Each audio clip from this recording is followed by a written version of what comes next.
Vamos a iniciar ahora el segundo panel de la mañana, que es sobre la temática de productividad del agua y costos de riego. Y contamos acá con la presencia de Alejandro Panuncio, que va a tratar la temática de productividad de agua de riego.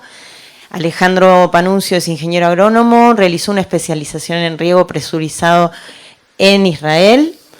Es máster en agronegocios, magíster en gestión del agua y realizó un doctorado en productividad del agua de riego y huella hídrica en la UBA. Actualmente es profesor titular plenario e investigador de la asignatura Riego y Drenaje en la FAUBA. Es gerente de una empresa de ingeniería en riego presurizado. Es productor y exportador de arándanos y productor de granos en Salta y Entre Ríos. Hago las 3 presentaciones de los oradores y después comenzamos. También tenemos a Leandro Storti, que realizará una presentación sobre análisis comparativo del costo del milímetro con electricidad de red versus gasoil. Leandro Storti es ingeniero hidráulico, especializado en sistemas de riego y equipos de bombeo, presidente actual y cofundador de la Asociación de Riego Pampeano, colaborador en la asignatura de riego de la Facultad de Ciencias Agrarias de Balcarce y de cursos de posgrado. Es instructor de productores, técnicos y operarios en sistemas por pivote central y trabaja en diseño e instalación de proyectos de riego mecanizado tanto en las zonas patagónicas como en el sur de la provincia de Buenos Aires, y realiza asesoramiento técnico y proyecto de estaciones de bombeo y acueductos presurizados. Es socio gerente de la firma Irrisur y productor agropecuario en el sudeste bonaerense. Y acá tenemos también a Delfina Ratti Quintana, que va a tratar el tema abastecimiento por energía social y vuelco a la red. Delfina Ratti Quintana es ingeniera agrónoma, realizó una maestría en agronegocios en la UBA, trabaja en administración de empresas agropecuarias familiares, de su empresa agropecuaria familiar, agricultura bajo riego y secano, en ganadería, y también es asesora técnica en agricultura, miembro del grupo CREA San Eloy Piñeiro y del grupo del grupo Riego de Coronel Suárez y del grupo Trigo del Sudoeste. Bueno, comenzamos con las disertaciones. En primer lugar, Alejandro Panuncio tratará la temática productividad del agua del río. Cuando queden 5, te aviso. Bueno, buenos días a todos. Muchas gracias, Leandro, por la invitación a participar. Un gusto estar acá con ustedes hoy. Yo voy a hablar de productividad del agua de riego. El objetivo acá es transformar la mayor cantidad de metros cúbicos de agua que tengamos, transformar la mayor cantidad de metros cúbicos de agua que podamos en grano. Así que esa va a ser un poco el enfoque. Y para tener una idea, como acá vemos que estamos hablando mucho de crecer en riego en la zona, y yo digo en la Argentina en general, entonces quería presentar un poco cuál es la evolución del riego en el mundo en superficie, qué es lo que ha pasado en la Argentina. Ahí lo vemos que en 1970 el mundo tenía 187 millones de hectáreas, pasó en el 90 a 258, en el 2012 a 324 y hoy es aproximadamente 345 millones de hectáreas. Esto para tener una idea cómo ha cambiado la superficie. Bueno, 280 millones de hectáreas se riegan por riego superficial y básicamente eso están 60 millones aproximadamente en China, 60 millones aproximadamente en India. 35 millones de hectáreas se riegan con riego por aspersión y 9 millones de hectáreas con riego por goteo. Bueno, si lo desagregamos, acá vamos a ver que en Argentina, a veces los datos de Argentina son complicados. Por ejemplo, en el censo 2018 se habló de los productores declararon 1.800.000 hectáreas bajo riego, no las 2.400.000 que hay acá o algunos valores mayores que algunos manejamos. Pero el Censo Nacional Agropecuario 2018 habla de 1.200.000 hectáreas, 800.000 hectáreas. Bueno, así que acá tenemos la evolución y si esto lo miramos en porcentaje, siempre la FAO lo remite mal, dice que Argentina riega 2,2% del área. Claro, depende sobre qué superficie agrícola hablamos, si hablamos de 40 millones de hectáreas o si hablamos de otra superficie, entonces Bueno, para mí es 5,5, hay algunos valores que hablan alrededor de 4,4 o de 4%, pero en definitiva, si el mundo riega el 17-18% de su superficie agrícola, Argentina está muy por debajo de eso. Así que tenemos un horizonte importante para crecer. Bueno, y acá hay un tema, porque recién hablábamos, por ejemplo, de los niveles freáticos que subían, que bajaban, y qué es lo que se mide. Por ejemplo, en el distrito de Colby, en Kansas, donde se desarrolló el riego por goteo subterráneo, hay distritos de riego y lo que miden básicamente son los metros cúbicos que riega cada equipo con un contador volumétrico. Eso es lo que se mide. O sea que nosotros es muy probable que en un periodo muy cercano seamos juzgados por los metros cúbicos que regamos medidos por el contador volumétrico. Eso sería lo que vamos a medir. Pero bueno, entonces, si a nosotros nos van a medir cuánta agua aplicamos, tengo que decir que en el mundo, para regar esas 340 millones de hectáreas, se necesitan 1.500 kilómetros cúbicos, pero se aplican 2.700.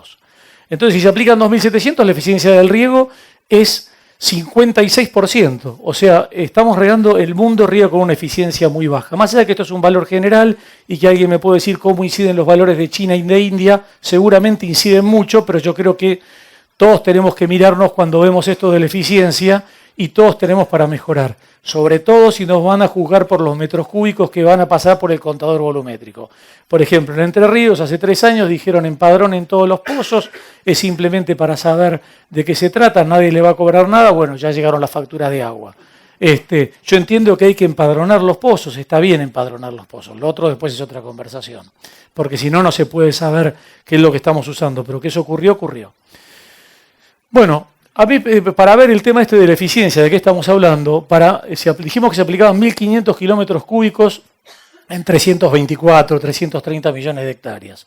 Le pongo los 9 ceros, me lo llevo a metro cúbico por año, lo divido por las hectáreas y esto me da que el mundo, si uno dice, ¿cuánto se riega en el mundo promedio? Todos. ¿Cuánto regamos? 463 milímetros por hectárea y por año, es lo que aplicamos, en promedio, con más eficiencia, con menos eficiencia, en algún lugar más, en algún lugar menos, pero se riega 463 milímetros por año. Bueno, pero en realidad aplicamos 2.700 kilómetros cúbicos de agua, entonces eso nos da el 56% que manifestábamos antes. Acá está la eficiencia del 56% y vuelvo a decir esto, nadie está exento de mirarse y decir qué puedo mejorar yo. Entonces, dentro de un rato tenemos que ver qué es esa eficiencia, qué llamamos esa eficiencia y si tiene sentido lo de la eficiencia para ahorrar agua, pero ya lo vamos a ver. Bueno, esto nos implica un exceso a drenar. Por supuesto que es este exceso a drenar, el agua drena por métodos artificiales o naturales.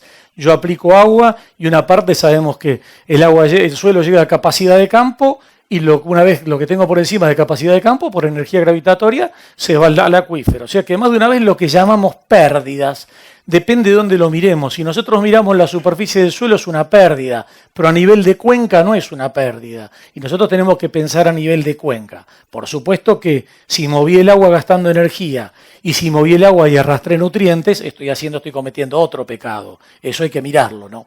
Pero bueno, entonces acá está lo que sería dividir esos 1.200 kilómetros cúbicos por año que se mueven sin ser necesarios de ser movidos, excepto que alguien me hable de requisito de lixiviación, que el requisito de lixiviación, como se mencionó hace un rato, es la necesidad que tenemos de aplicar una lámina de más para lavar las sales del suelo y que no aumente la salinidad del suelo. Por supuesto que en un lugar donde tengo riego complementario, manejar lo de la mezcla de aguas y saber cuántos milímetros aplico y cuánto de la lluvia posterior me van a lavar el suelo, si yo voy llevando un balance, por eso esto de los monitoreos de todos estos procesos es fundamental porque yo puedo ir siguiendo esas variables. Entonces, no aplico el requisito de lixiviación que es el que me lleva la carbonatada sódica fuera del perfil, sino que dejo algo, pero ese algo que me quedó para no gastar energía y agua se lava luego. Pero esto lo tenemos que monitorear porque en el pizarrón lo escribimos fácil, pero esto después hay que demostrarlo en el suelo, ¿no? Bueno, esto implica que, miren el dato, para regar 463 de necesidad ponemos 370 de más en el mundo. Es un disparate, ¿no? Entonces, esto me da la dotación mundial de drenaje. Si uno dice, quiero construir un sistema de drenaje a nivel mundial, bueno, esto es lo que tiene que salir de allí. Bueno, acá hay un tema porque se hablaba del agua y yo por eso dije, Argentina riega alrededor del 5% de su área. Pero acá este autor presentó un trabajo muy interesante que dice si es un hecho o es ficción que falta agua.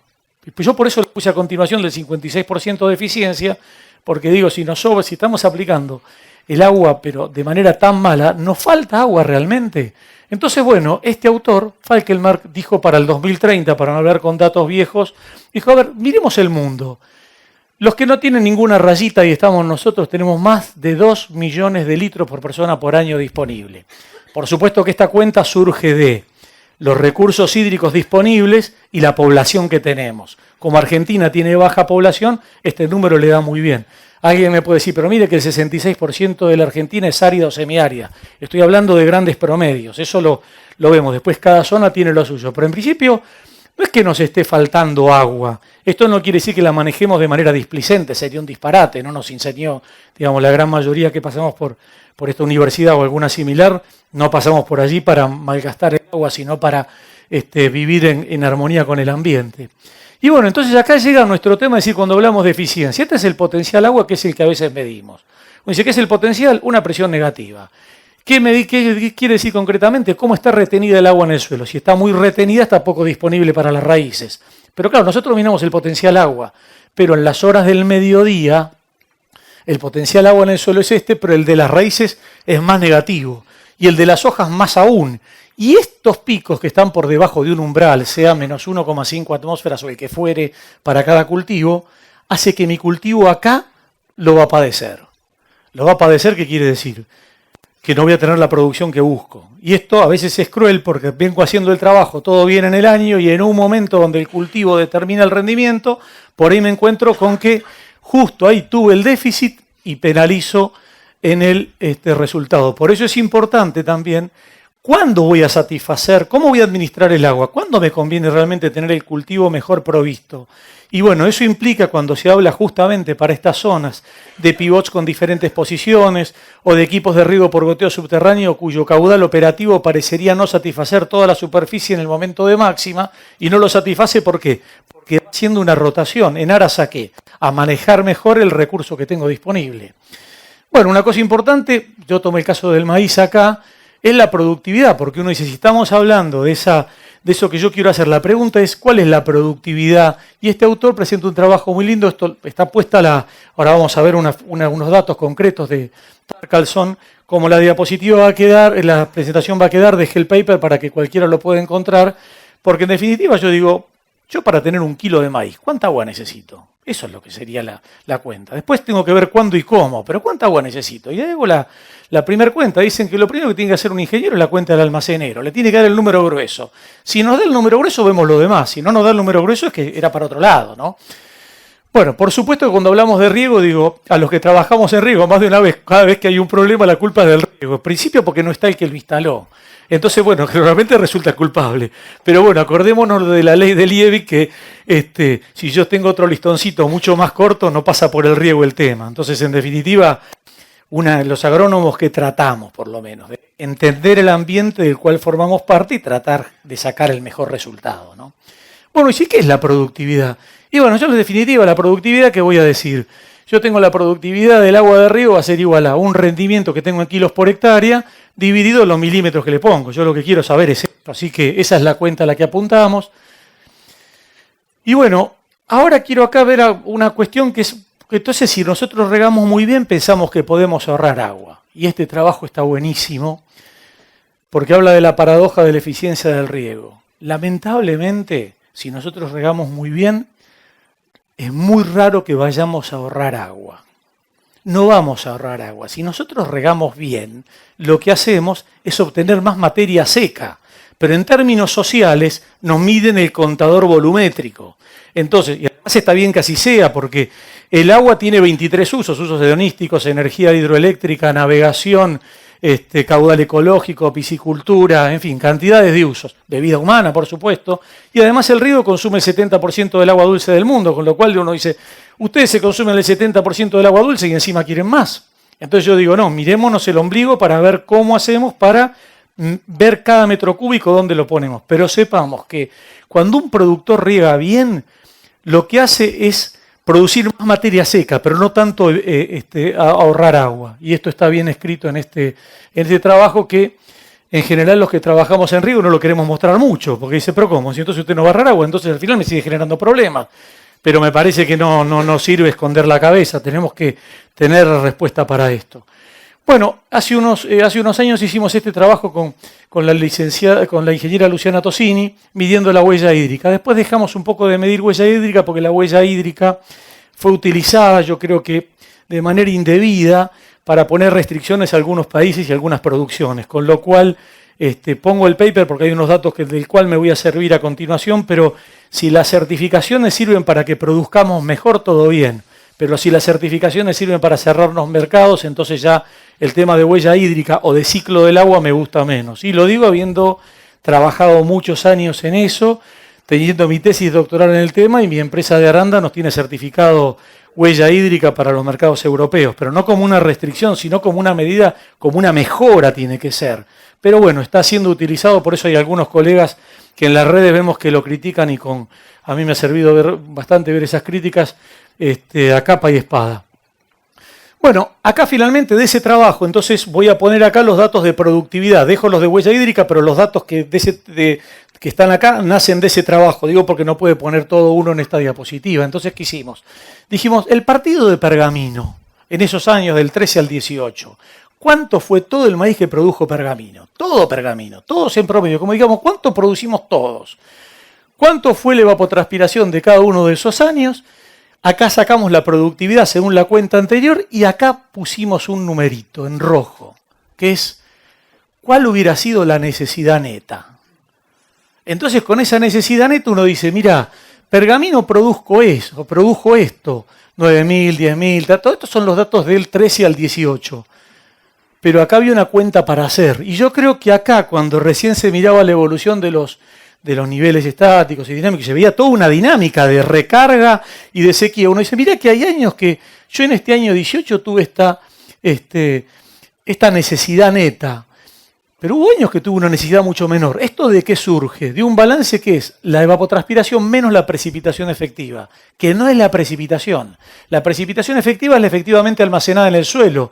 Quiere decir que hay una parte de la precipitación que sigue siendo parte de la cuenca y que nosotros no tomamos. Entonces, cuando estudiamos y está calculado esto según la metodología del Departamento de Agricultura de Estados Unidos, que considera la evapotranspiración, la capacidad de almacenaje del suelo y la precipitación ocurrida. Entonces, cuando vemos intensidad, duración y frecuencia de los eventos, uno dice, mira que está bien, yo acá me llevo 4.30, pero ya acá resulta que de lo que pudo haber sido la precipitación efectiva de 99, yo tuve una precipitación mucho mayor y yo la dejé como parte de la cuenca para los demás usos. Entonces, hagamos la cuenta entera, porque si no resulta que la agricultura bajo riego provee casi el 50% de los alimentos del mundo y en lugar de ser la gran solución pasa a ser un problema, es un disparate, no tendría ningún sentido. Esto mismo que hicimos para maíz, 5, bueno, lo hicimos para soja, acá están los datos para soja y acá están los datos para trigo. Así que bueno, después está la presentación, pero el trabajo está para compartirlo porque con todos los datos. Bueno, entonces acá está un poco este tema de la producción del maíz. Y este autor, Tarkalson, el que había mencionado antes, que daba algunas funciones de producción cuyos datos alrededor de Crop Water Productivity, está la productividad del agua de riego, más o menos nos da con los valores que nosotros vimos para Pergamino, en el cual en Pergamino estamos con todos los productores, con toda la fecha de siembra, con los que riegan y los que no riegan, y con lo que cada uno hizo de acuerdo a lo que su leal saber y entender y lo que las circunstancias le proveyeron. Así que los datos nos dan razonable. Entonces, bueno, si queremos mejorar la forma en que regamos este modelo matemático de Dorenbos y Kazan, que como todo modelo tiene la virtud que en una ecuación chiquita me describe mucho, pero después hay que ver cómo se ajusta el modelo. El cuento del ingeniero agrónomo, hay que ajustar el modelo, usted me tiene que contratar.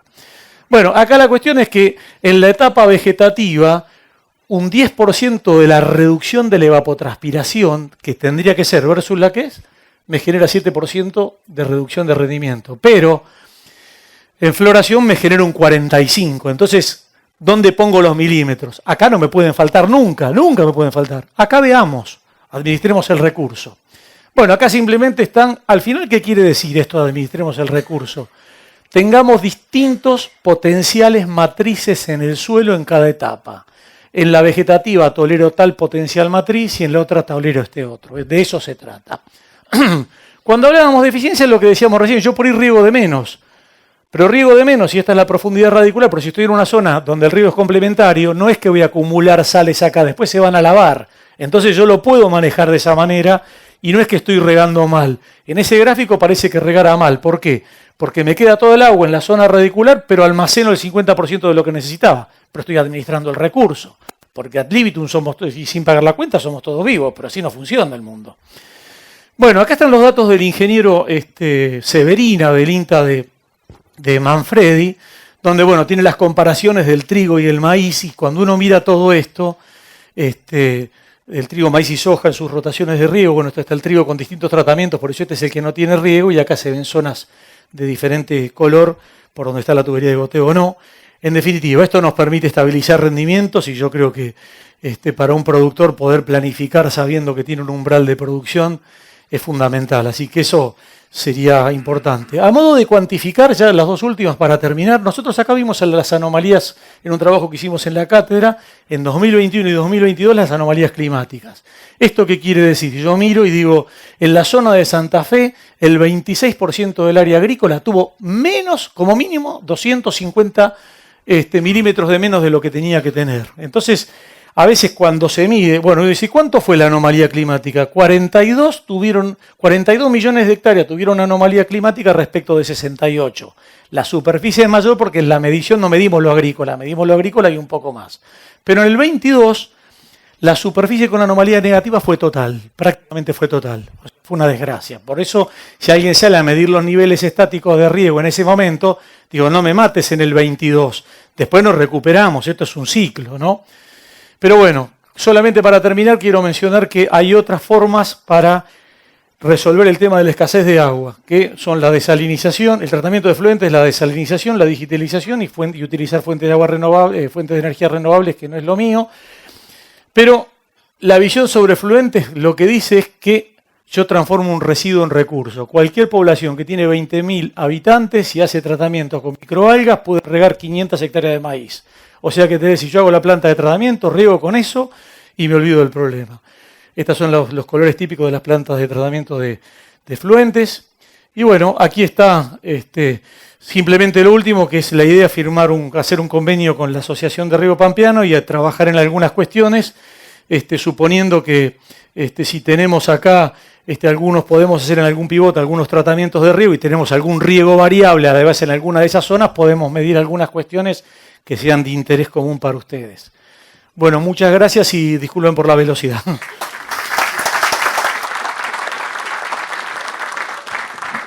Hablo. Hola. Impecable el tiempo. Impecable.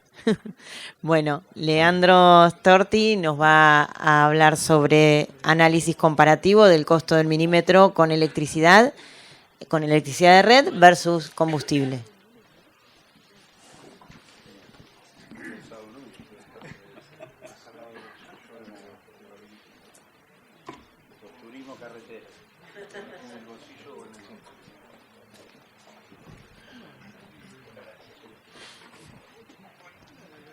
Hola, listo. Bueno, vamos a iniciar con el micrófono. Rapidito, agradecerle a Alejandro, fue mi primer jefe, así que coincidimos en todo lo que presentó. Creo que nos intercambiamos la charla y nos combinaba porque podemos ver lo que él planteaba a nivel local. Dos cositas voy a nombrar rápido. Como se dijo acá, nosotros venimos de 2 o 3 años de sequía y tenemos la suerte de tener un país donde llueven 900, 800, 600 milímetros y estamos arriba de un acuífero. Hay momentos donde hay exceso hídrico, como se dijo en la charla de Mauricio, donde podemos acumular agua. Entonces, tenemos exceso en algunos tiempos de lluvia y tenemos un lugar que la puede almacenar. Eso nos permitiría reducir estos problemas, lo que se hablaba de la sequía. Es decir, ¿cómo hago para, teniendo agua, almacenarla y usarla en los momentos que realmente la necesito? Yo creo que eso es el kit de todo este tipo de riego suplementario, complementario, está discutido el término, pero pasaríamos de jugarnos la agricultura en alrededor de 1 metro, a veces la que tiene 1 metro, a veces tenemos 30 centímetros, si tenemos napa por ahí estamos más favorecidos, pero la agricultura, en vez de jugarla en 1 metro, nosotros la podemos jugar en 60 metros de profundidad. O sea, el acuífero es un buffer que nos permite almacenar agua para usarla en esos momentos críticos donde nosotros tenemos que definir los rindes. Para eso necesitamos de la hidrología, de la técnica del riego, de ver cómo distribuir de la forma más barata y eficiente el agua, pero es una bendición que tenemos y que tenemos que usarla bien. Hacer una gestión integral de los recursos hídricos. Acá yo tengo un valor que, ¿cómo es este? El de acá. Que creo, no sé si coincide, pero más o menos el clásico acá en la zona, nosotros por cada milímetro obtenemos 20 kilos de maíz. O sea, con 200 milímetros podríamos aspirar a tener un incremental de producción de 4.000 kilos. Y es lo que después tenemos que ver cuánto nos vale relacionar costo operativo versus los kilos de maíz que más obtengo. Y no es tan alegre el número, en general anda en 2 veces. O sea, si yo riego 1 milímetro voy a tener 20 kilos. Entonces tengo que comparar cuánto me sale regar y cuánto me pagan por ese maíz. Por eso acá intervienen cuestiones que hacen, aprovechando que está Nicolás, cuestiones impositivas, promociones, retenciones, está todo metido. No es un número que a veces se acerca. Después tengo un trabajo de Diego Aguilera que me pasó que muestra esta relación a través del tiempo, que es lo que decía Alejandro, es decir, el número grueso, ¿da o no da regar? Después tenemos la papa, que es un mundo aparte, los contratos de semilla, que es otro mundo aparte, pero en general el crecimiento del riego ha venido de la mano del precio del maíz. Ver las calidades de agua, lo que se hablaba recién de la reutilización. Zona pampeana o pampa húmeda, riego suplementario, buscamos cubrir los déficits hídricos en momentos estratégicos. ¿Qué hacemos acá en la zona? Nosotros, el otro día intercambiamos con Germán, nosotros fuimos aprendiendo todos estos años, en realidad adaptamos un modelo para lo que es riego mecanizado de Nebraska, donde generalmente era un pivote de 50 hectáreas con una perforación al medio. Acá nosotros, como tenemos consumos escalonados de los cultivos y todo sale más caro y hay que hacer rendir el dinero, se comenzó en la pampa húmeda a mover los equipos. Pero aparte también nos sirve porque la calidad de agua nos condiciona, no podemos regar el mismo lote durante todos los años con muchos milímetros. Tenemos que dar periodos de descanso, no pasarnos de X cantidad de milímetros, que es lo que se va a explicar a la tarde. Entonces eso nos lleva a hacer los proyectos, muchas veces cuando nos vienen a armar los proyectos, que tengan una determinada rotación el riego, en función de la calidad, de los cultivos que podemos regar y de la forma del campo. Esto lo voy a nombrar nomás, pero es el trabajo que hizo José Luis Costa y Virginia Aparicio, pero que nosotros estamos usando para el concepto de diseño, es decir, en función del RAS que tenemos y la cantidad de milímetros que podemos aplicar cada 4 años, dependiendo de cuánto llueve, armamos la rotación de cultivos y buscamos, por ejemplo, esto es una simplificación, si un proyecto tiene 4 lotes a regar, vamos viendo a lo largo de los años de no pasarnos de la cantidad de milímetros totales. Por ahí resignamos producción. Se emparenta con lo que vos decías, Alejandro, no aspiramos a sacar 20.000 kilos de maíz aplicando 400 milímetros. Nos quedamos en un planteo de más conservador. Ponemos tecnología, sabemos que podemos fertilizar porque vamos a tener respuesta al riego, que podemos aumentar densidad porque vamos a tener respuesta al riego, pero sabemos que no nos podemos pasar de una X cantidad de milímetros y con estos milímetros, 200 en maíz, 70 en fina, 90 en soja, armar esquemas económicos para ver la viabilidad del proyecto. Ese es un poco lo que hemos aprendido en estos últimos años, es discutible, pero es un concepto. Estamos hablando de rotación trigo, maíz, soja, papa es un mundo aparte, maíz semilla también.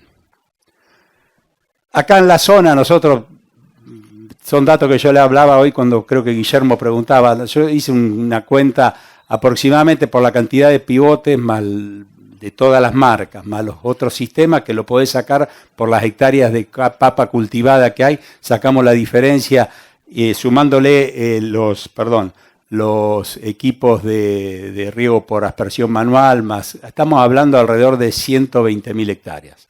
¿Cómo está distribuido en esta zona? En general eran 3/3, pero papa el 39%, maíz semilla el 28%, a veces crece, a veces baja, y la rotación trigo, maíz, soja, más forraje en tambo, anda en el 33%. El 20% son eléctricos y el 80% diésel. Esto es la distribución por partido en el sudeste. esto va a quedar la presentación, y esto es el cultivo de papa también en el sudeste. Para definir, ya yendo a lo específico del costo operativo, necesitamos definir caudal y presión. 1 litro de agua en 1 metro cuadrado es 1 milímetro. Si yo eso lo extrapolo y pongo 40 hectáreas bombeando 130 metros cúbicos durante 23 horas al día, voy a obtener una lámina de 7 milímetros y medio. Es esto mismo en escala mucho más grande, pero debo definir caudal y presión. ¿Qué hacemos? Como esta no es una zona árida, estamos hablando de pampa húmeda, nosotros en una zona árida no tenemos otra que igualar o superar la demanda del cultivo. Si el cultivo se toma 7, 8 milímetros por día, mi sistema de riego tiene que estar diseñado para eso un poco más. En zonas húmedas nosotros podemos diseñar por debajo porque algo de lluvia tenemos y capacidad de almacenaje en el suelo. Aumentamos el riesgo de tener algún déficit, pero abaratamos la inversión por hectárea. Entonces eso se usa teniendo conciencia de qué cuestión estamos. Si me decís, papa industria casi se diseña en estos últimos años para la demanda máxima del cultivo. Maíz, pasturas, todo eso podemos estar un poco por debajo resignando algo de producción. Esta es la ecuación de riego, digamos, esto es lo que la fórmula del riego, que la podemos expresar de otra manera, decir, si yo tengo una lámina diaria que yo defino 5, 6, 7 milímetros y tengo una determinada superficie, ¿qué caudal voy a necesitar? Entonces, por ahí definimos la parte de caudal. Caudal hay que captarlo, hay que presurizarlo con una bomba eléctrica, motor diésel, hay que transportarlo a través de tubería o si está cerca del pivote será muy corta la distancia y distribuirlo, aspergarlo, ya sea por goteo o por aspersión. Entonces, para la captación, clave los ensayos de bombeo, lo hemos hablado con mucho, el ensayo de bombeo necesita tener una determinada cantidad de tiempo, sacar el nivel dinámico, sacar el caudal máximo de explotación sustentable, no el máximo que dé la bomba ni el que se le ocurra al pocero, hay que hacerlo de manera consciente, ver el radio de influencia, sacar una muestra de agua para mandarla a analizar.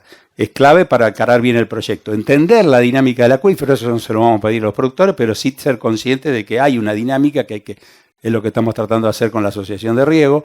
Después seleccionar la bomba, tenemos desde centrífuga de eje horizontal se usan cuando el agua está de 6, 7 metros para arriba, o sea, tomando de un río, de una laguna o con una napa muy alta, si no ya nos vamos a bombas sumergibles o bombas cardánicas que pueden ser de motor eléctrico o motor a explosión.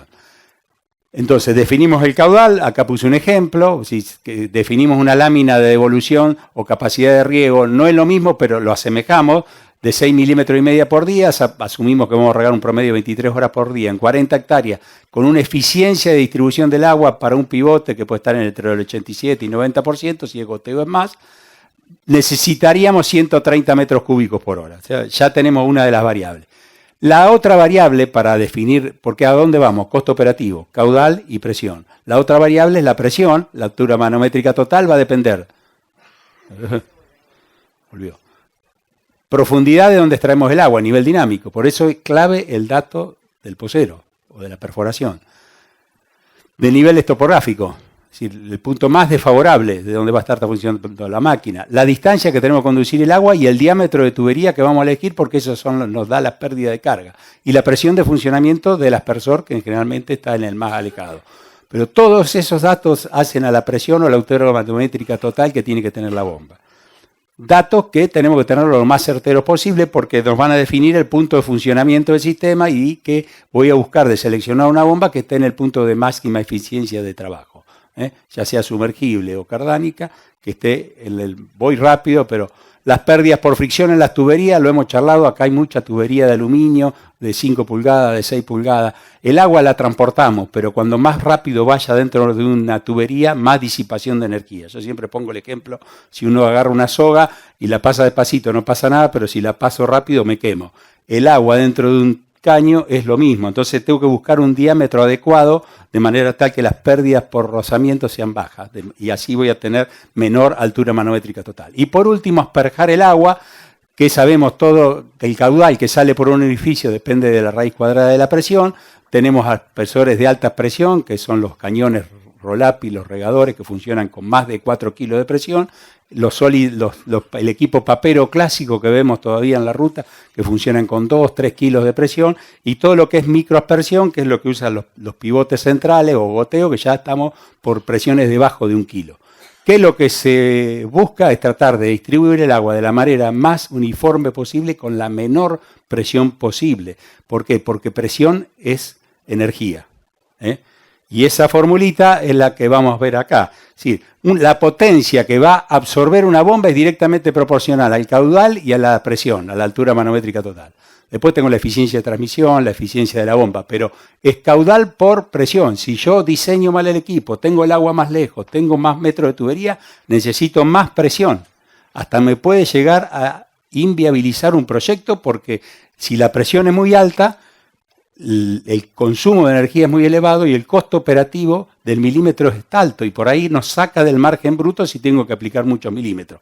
Entonces, entender estos conceptos hacen a que nosotros pues podamos trabajar de la manera más eficiente. Entonces, bueno, potencia de la bomba, un ejemplo, 140 metros cúbicos con 5,5 kilos me da que son 42 caballos. Ahí tengo que sumarle después el desgaste del motor, el alternador, el ventilador, si es un pivote 10 HP más, con eso saco el costo operativo, que es el costo energético, o sea, el consumo de energía, más la mano de obra, más el mantenimiento. O sea, el costo operativo del sistema, hasta ahí no hablé si es gasoil o si es eléctrico. Son reglas generales, incluso para todos los distintos sistemas de riego.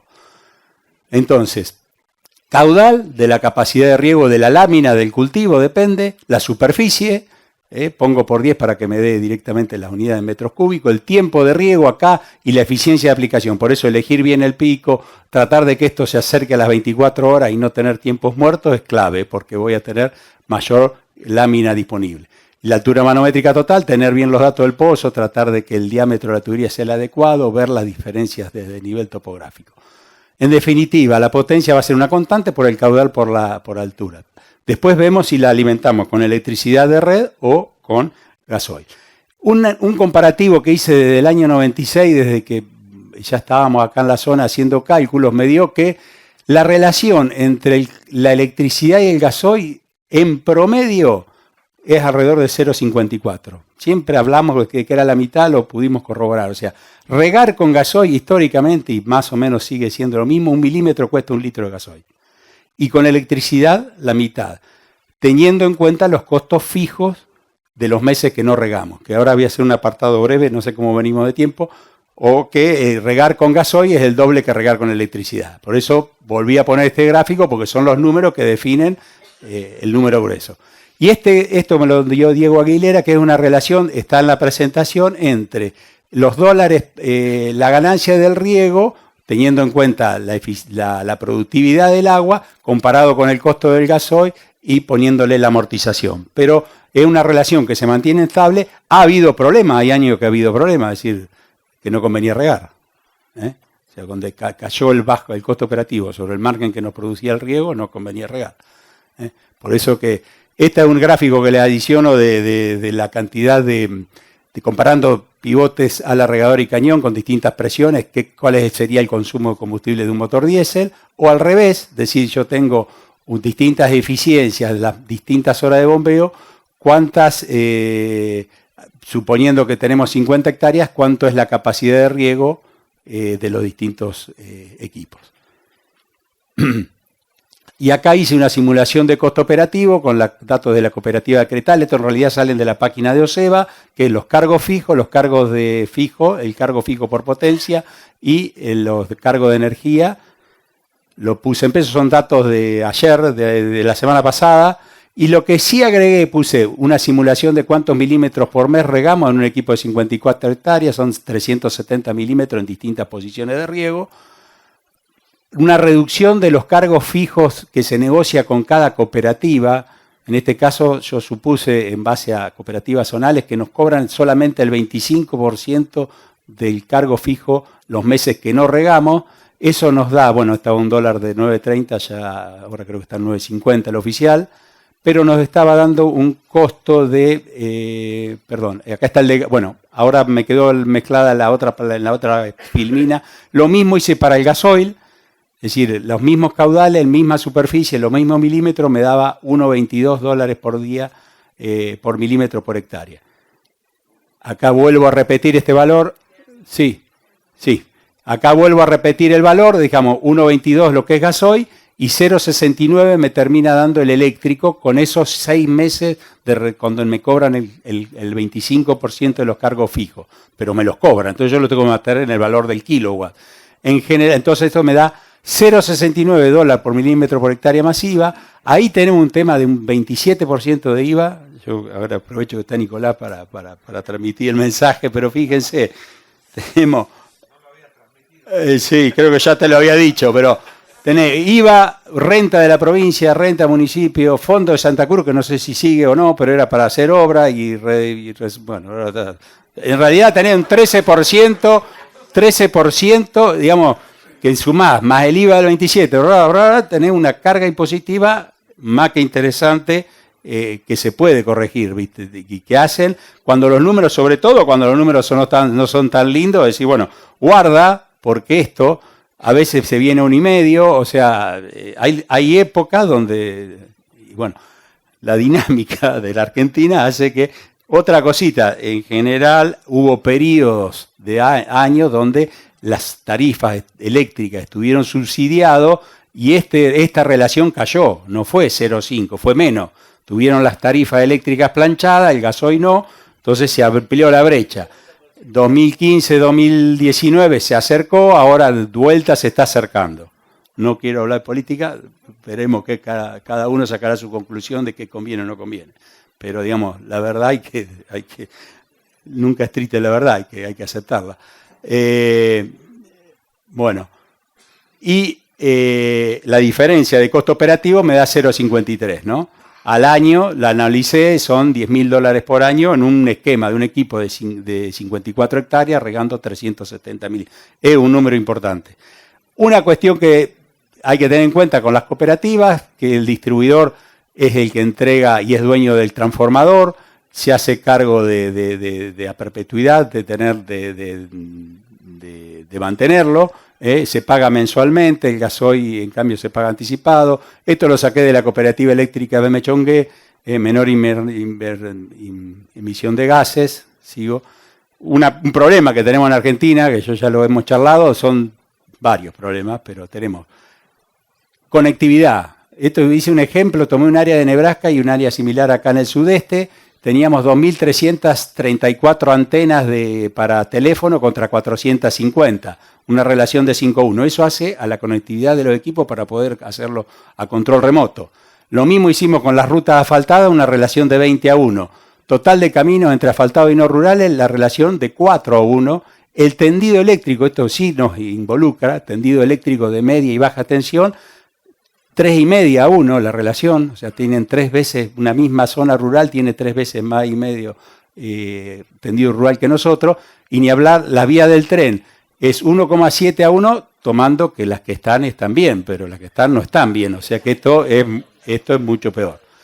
Un párrafo para el sistema mixto de GLP, que es inyectar, no es motores a gas, sino motores a gasoil, donde en la admisión se inyecta gas, de esa manera se aumenta la eficiencia de combustión y se permiten ahorros. Yo esto lo copié de la gente de Extragas, hablando con productores hablan del 10 al 15%, el vendedor me habla del 12 al 20%. Son sistemas duales que permiten ahorrar gasoil y te sale el costo operativo con gasoil alrededor de, pongámosle, entre un 10 y un 15% menos, no hay que modificar el motor.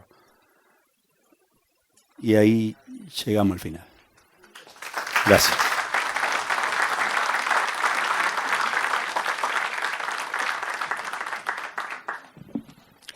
Nuevamente impecable el tiempo, la verdad, muy prolijos.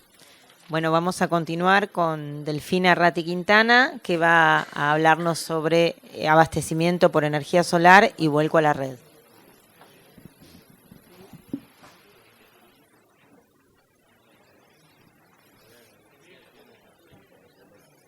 Bueno, buenas tardes a todos. Buenos días, perdón, ya arranqué mal. Buenos días a todos. Espero que se interprete la...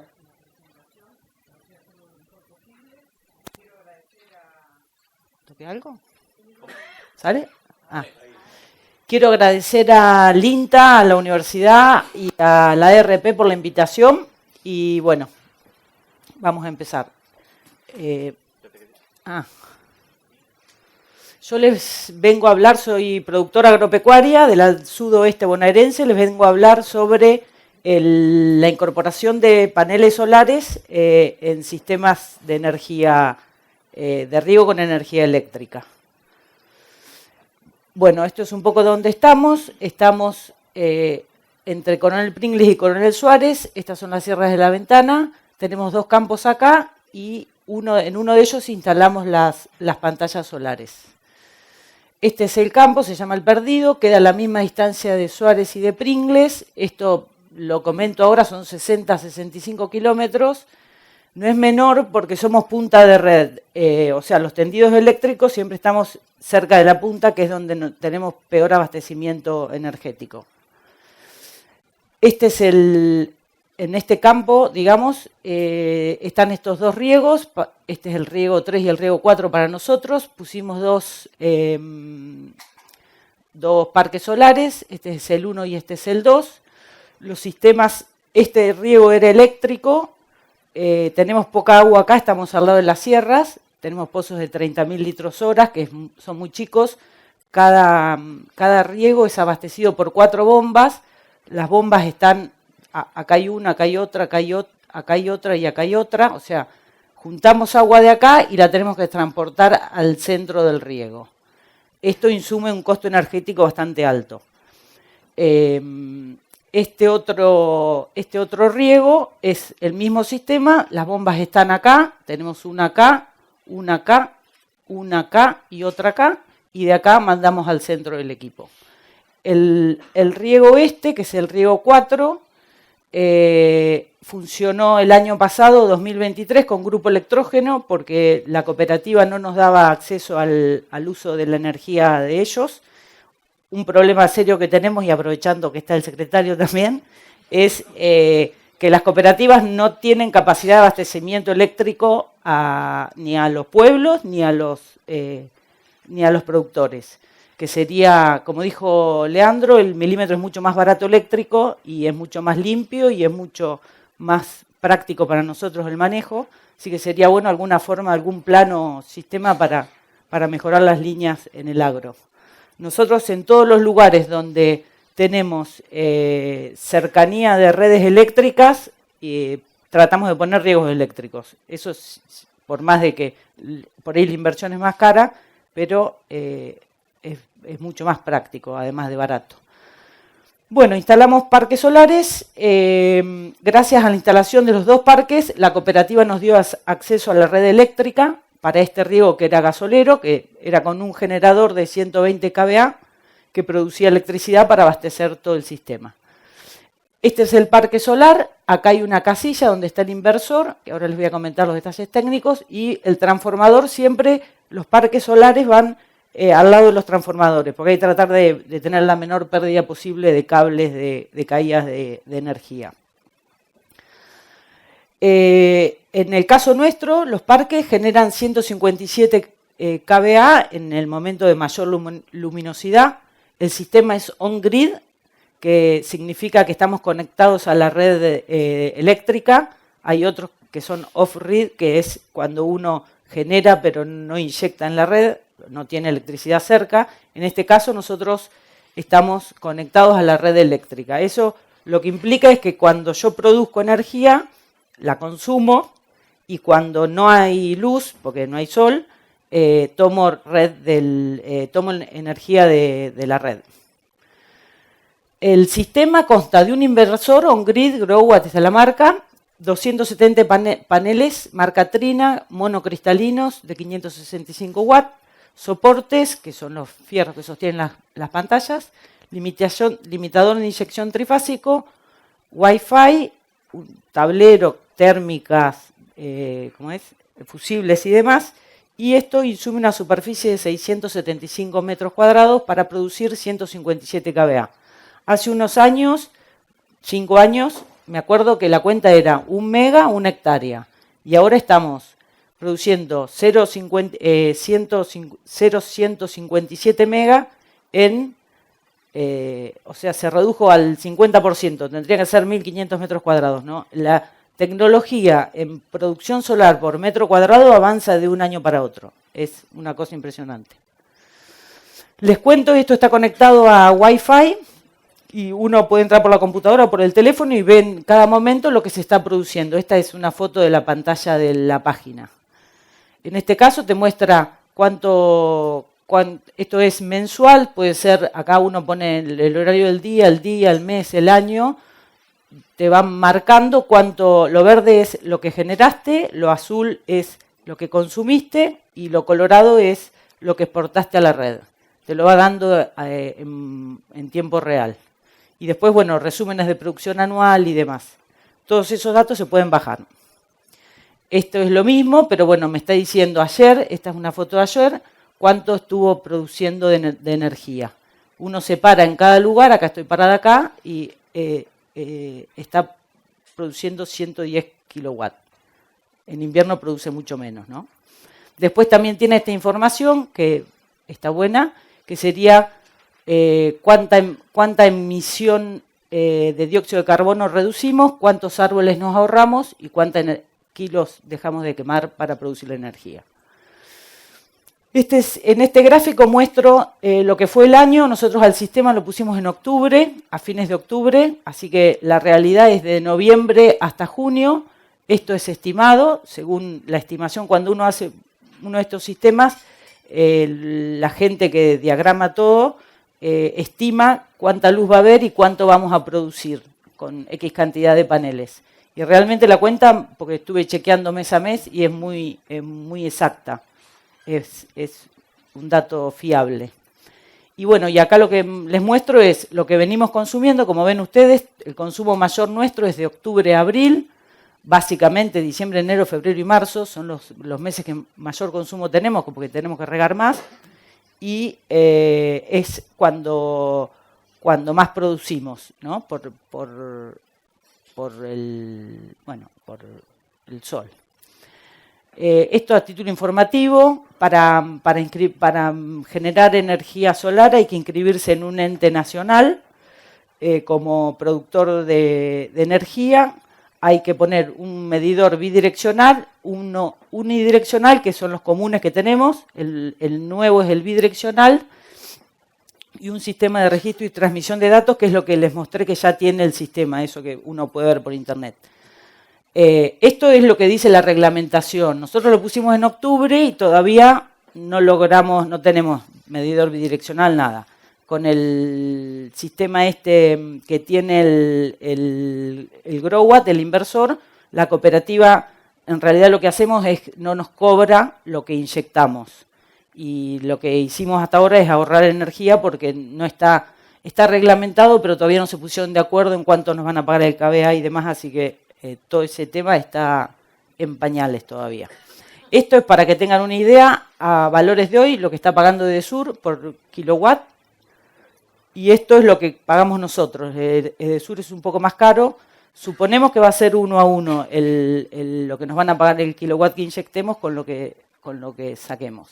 Esta es la cuenta, que también volviendo a lo que decía Leandro hoy, la factura de luz viene de esta forma. Los conceptos eléctricos, que son energía y potencia, viene un subtotal. Después vienen todos los impuestos, que son alrededor del 27 de IVA más 13, son como 40% de impuestos, y después de eso se resta la inyección. O sea que, eso dice la reglamentación. O sea que el ahorro impositivo es relativo, porque va a estar incluido y después me resta la inyección. Lo que no sabemos todavía es si esta inyección por lo menos nos van a tomar el IVA, pero no lo sabemos. Si vamos a poder hacer por lo menos balance de IVA. Eso sería el futuro número, pero ya les digo que no está. Hay otras provincias que ya lo tienen reglamentado, pero no en Buenos Aires. ¿Por qué instalamos los paneles solares? Bueno, básicamente por la disponibilidad de energía. Estábamos en una zona que en el verano, los días de calor, se nos apagan los riegos 3-4 veces por día por baja tensión. Los sistemas eléctricos tienen protectores, entonces cuando baja la tensión se paran.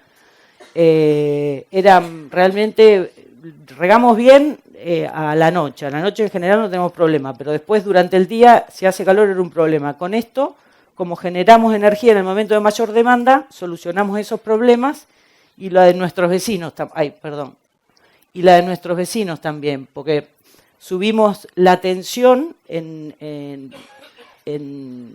y logramos no tener problemas nosotros y los vecinos les mejoramos la tensión al resto. El sistema, que eso me olvidé de comentar hoy, uno genera energía y le inyecta a la red. Es como que va todo a un gran caño de energía. No es que uno se queda con su energía.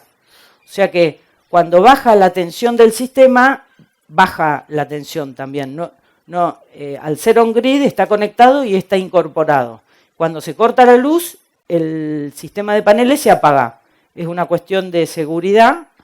Está en la ley, o sea que no se puede no poner, que es para que no inyecte energía cuando está cortada la luz, porque hay operarios trabajando o lo que sea, uno electrifica la línea, sino.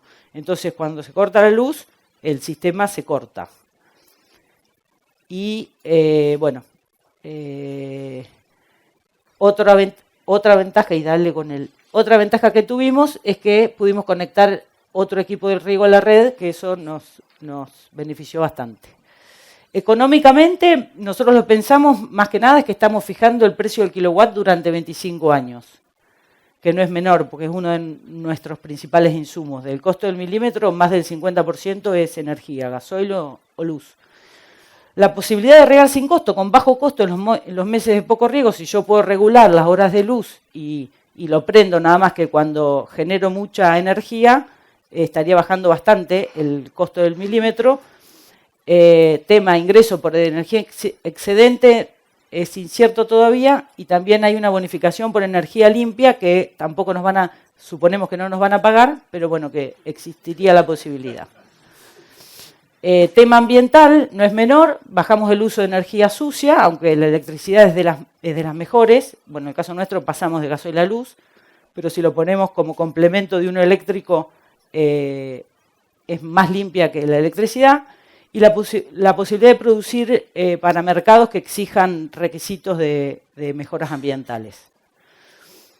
Además, con todos los problemas que tenemos de que somos siempre los que contaminamos, los que pulverizamos, los que por lo menos, bueno, ahora pusimos pantallas, tenemos una imagen un poco mejor.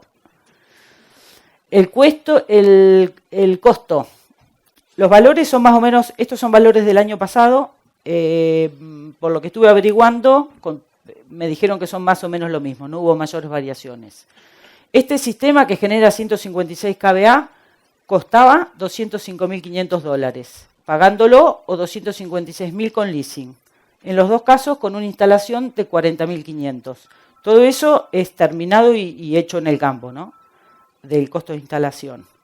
La cuota del leasing es de $28 por kilowatt instalado, como para sacar un número cada uno si quiere tenerlo como dato. Y si lo llevamos a costo de kilowatt en 25 años que se supone que van a durar los paneles, nos saldría el kilowatt $0,04 por kilowatt. Hoy, a tarifas de hoy, cuesta 0,062 el kilowatt. El más barato, porque este kilowatt es cuando hay luz, ¿no? Y el kilowatt más barato es en las horas de luz. Bueno, lo pagaríamos, en esto, a ver, quiero tratar de ser bastante clara. Sería el ahorro de energía del sistema eléctrico, no pensemos en gasolero, un sistema eléctrico donde yo le agrego las pantallas, ahorro energía, que es la que genero yo durante el año, sin descontar impuestos, sin descontar nada, porque en realidad no sabemos cómo va a ser. El periodo es de 14 años pagándolo y con el leasing de 17 años para recuperar la inversión.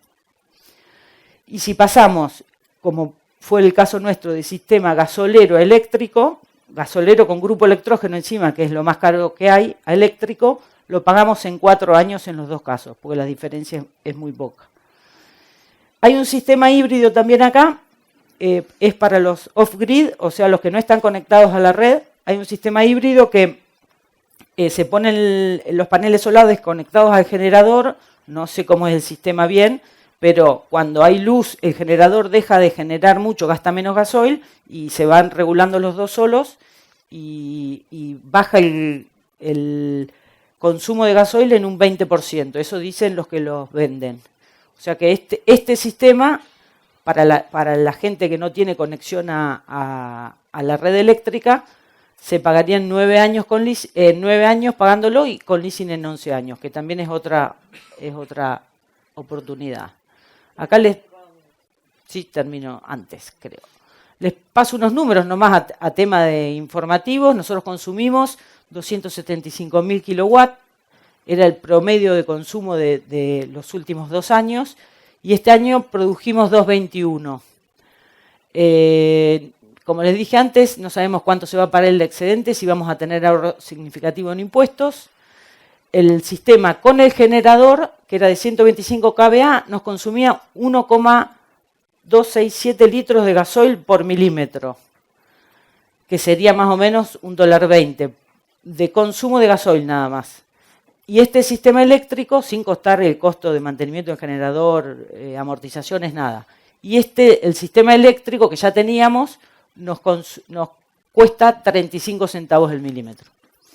La variación, hoy Leandro pasó otros valores, por ahí nosotros porque tenemos muchos riegos y de cada riego sacamos el costo del milímetro, hay una variación terrible de acuerdo al caudal, a la profundidad del agua. Hay riegos gasoleros que por eso son más baratos que los eléctricos, pero bueno, es muy variable eso. En este caso, porque tengo los dos riegos al lado, este sería el ahorro que nos insumió la conexión en energía. Y en gasto de energía consumimos, el ahorro fue del 64%. Bueno, no tengo más nada. Muchas gracias a todos.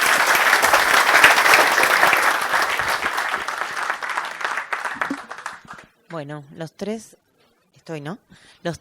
disertantes impecables con las presentaciones, con la claridad y con los tiempos también de presentación. Muy, muy buena la organización de este panel, me parece que fueron muy concatenados los temas, cada uno fue complementando al siguiente y se pudo hacer un análisis muy claro de la visión. Ahora damos espacio a las preguntas de los de acá y también desde el otro aula, ¿no?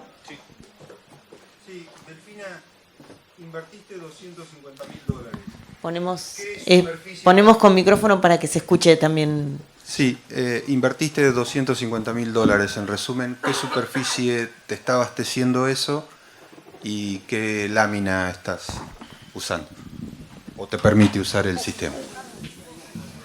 Perdón. Ensucié el piso, que no se podía.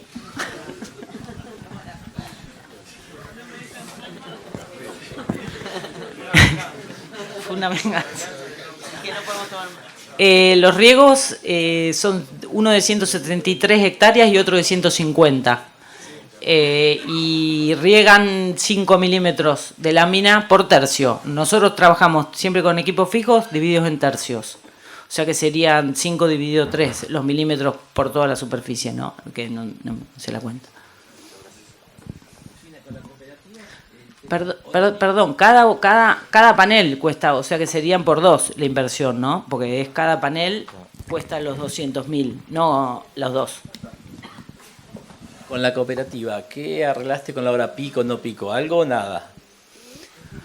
No arreglé nada. Ellos fueron muy buenos en el sentido de que el año pasado, sin tener información ni legislación ni nada, legislación sí, pero no estaba reglamentada. Sin eso nos dejaron poner los paneles. Nosotros queríamos solucionar el tema de la tensión y nos pareció esto buenísimo. Y estuvieron de acuerdo y nos ayudaron y nos permitieron hacer un montón de cosas. Primero habíamos quedado que íbamos a hacer un balance, le íbamos a pagar la diferencia, pero bueno, el sistema de ellos de facturación no se pudo, así que en realidad lo que hicieron hasta ahora es, no me cobraron un transformador y el otro sí, sin hacer diferencias o sea que la cuenta me salió más o menos. Sí. pero no, de hora pico y eso nada. Sí, porque ahí está la diferencia grande. Sí, lo que sí nos permiten, depende de, porque nosotros tenemos dos cooperativas, ¿no? Hay una, que somos usuarios de media tensión, somos 3M, es más barata la energía y además nos permiten no contratar potencia. Uno cuando riega con electricidad tiene que contratar potencia, se llama, que es lo que yo voy a usar de potencia para prender la bomba, y eso tiene un valor mensual fijo. Y nos permiten, contratamos uno de potencia, o sea que no pagamos potencia. Hay meses, no sé si vieron el gráfico, pero hay meses que no pagamos luz. Ahora no pagamos nada, no tenemos un costo. La otra cooperativa sí, nos cobra, tenemos un costo fijo alto. Acá un costo fijo de un equipo es más o menos 500.000 pesos por mes. Sí, bueno, este mes pagamos, estaba la factura ahí, 400 y pico, sin potencia. Claro, pero esto por estar parado el equipo nada más. Sí, a nosotros nos cuesta eso también. Mechongué no, Alvarado cobra eso, 500.000 pesos. Pero la otra cooperativa que nos cobra la reserva de potencia, esa nos sale como 1 millón por mes, sin usar. Sin usar. Porque, Más caro que acá. porque hay que pagar la reserva de potencia. Por eso es muy variable, siempre es variable, qué sé yo, varían todo. Depende de cada cooperativa, por eso en el gráfico hay que negociar de acuerdo al volumen de clientes que soy. Son permeables a hacer negociaciones en los meses que vos no regás, ¿viste? Algunas te cobran el 50%, otras el 25%, algunas no te cobran nada y te permiten desconectar el transformador, pero en realidad la mayoría de las cooperativas están bastante ahogadas financieramente, entonces ahí es donde en esos cargos fijos, donde por ahí pueden tener, y en esa negociación donde por ahí pueden sacar algún margen más. Una cuestión que, bueno, después si se terminan las preguntas me quedó una cosita para decir, pero... ¿Alguien más?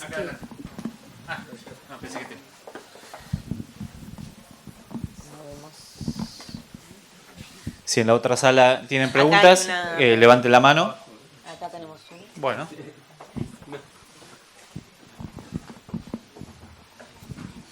Buen día. La pregunta es, ¿qué mantenimiento vos le tenés que brindar a las pantallas solares? Bueno, ese es otro tema, ¿por qué elegimos pantallas y no molinos? Igual necesitas otra infraestructura, pero porque cero mantenimiento. O sea, hay que lavarlas una vez por año porque se llenan de tierras y fijan menos, o sea, captan menos luz. Y después hay que mantenerla así, el pasto cortado alrededor para que no le haga sombra a los yuyos, básicamente, pero no tiene mantenimiento. Lavarlas nomás, son cables, no. ¿Y solo una vez por año es suficiente? Sí, nosotros tenemos una, como bien mostré en la foto, que está al lado de un camino de tierra, y esa genera menos que la otra. No sabemos si porque también no hay una loma y capaz que le hace sombra a la loma antes, o por la tierra del camino de tierra. Capaz que no teníamos opción, porque teníamos el transformador ahí, pero capaz que hay que pensar eso cuando uno lo va a hacer, ¿no? Tratar de que no tenga camino de tierra cerca, y si no, bueno, es tirarle agua, no hay que pasarles una esponja, porque es sacarles el agua nomás. Qué sé yo. Y después lo que no dije que es importante es el leasing tiene un seguro obligatorio, pero de no tenerlo, los que lo compren, el seguro es fundamental. Nosotros nos cayó un rayo en la red eléctrica y nos quemó todo y cubrió todo el seguro. O sea que es rarísimo, ¿no? Pero puede llegar a pasar y bueno, es un tema que no es menor el seguro. No les pasa nada, la piedra no le hizo nada. Ah, no. No. ¿Viento? No, tampoco. Nosotros tenemos unas pantallas desde hace como 10 años que las pusimos en el otro riego pensando que la cooperativa nunca nos dejó conectar y esas agarraron vientos, se nos volaron silos y las pantallas no. Piedras varias y no. Realmente están bien instaladas. Paula, creo que tenemos una pregunta en la otra sala. A ver si es correcto. Sí, una pregunta. Todos esos valores son con el país del año pasado, ¿no? Todos esos costos. En cuanto al valor de las pantallas, valen lo mismo. No sé, Leandro, vos, el costo del milímetro mío es del ejercicio pasado. Igual lo actualicé, va a subir un poco, pero en dólares sube un 30%.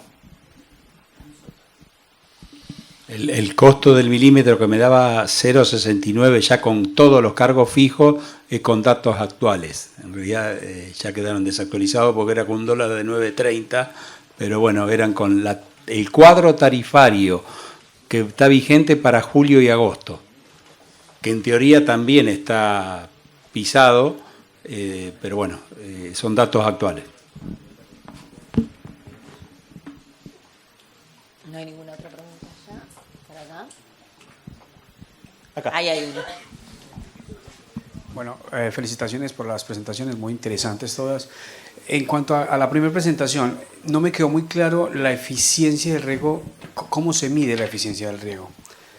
Y lo segundo, hay una parte que nos interesa mucho a los que estamos estudiando los acuíferos, es esa parte del retorno del agua extra que se tiene por el riego, por la cantidad de sales que tiene y porque puede conllevar a una salinización del acuífero. Cuando hablaste de un lavado de sales, ¿ese lavado en qué consiste? Gracias. El requisito de lixiviación normalmente lo calculamos como la salinidad que vos querés que quede en el suelo relacionada con la salinidad del agua con la que estás regando. Entonces el cálculo que uno hace normalmente es obtiene la lámina neta de reposición, obtenida la lámina neta de reposición, que es la diferencia entre capacidad de campo y umbral crítico multiplicado por el umbral crítico de riego y por la profundidad, y esa es tu lámina. De acuerdo a la eficiencia de tu sistema de riego, obtener la lámina bruta. Eso te va a generar una pérdida de agua en profundidad, pero es posible que esa pérdida de agua en profundidad sea menor que la que se requeriría para lavar las sales del suelo. O sea, cuando uno riega con determinado contenido salino, las sales van en profundidad en tanto y en cuanto exista lixiviación. De ese modo se calcula. Entonces uno, si está en una zona de riego integral, tiene que contemplar que esas sales tienen que salir fuera del área radicular. Entonces compara la lámina bruta con la lámina a aplicar según requisito de lixiviación. Y en cuanto a la eficiencia global medida, normalmente dice, bueno, mi cultivo requiere tantos milímetros durante su ciclo. ¿Cuántos milímetros apliqué de más? ¿Cuántos milímetros apliqué? Esos milímetros de más aplicados son los que serían ahí la ineficiencia.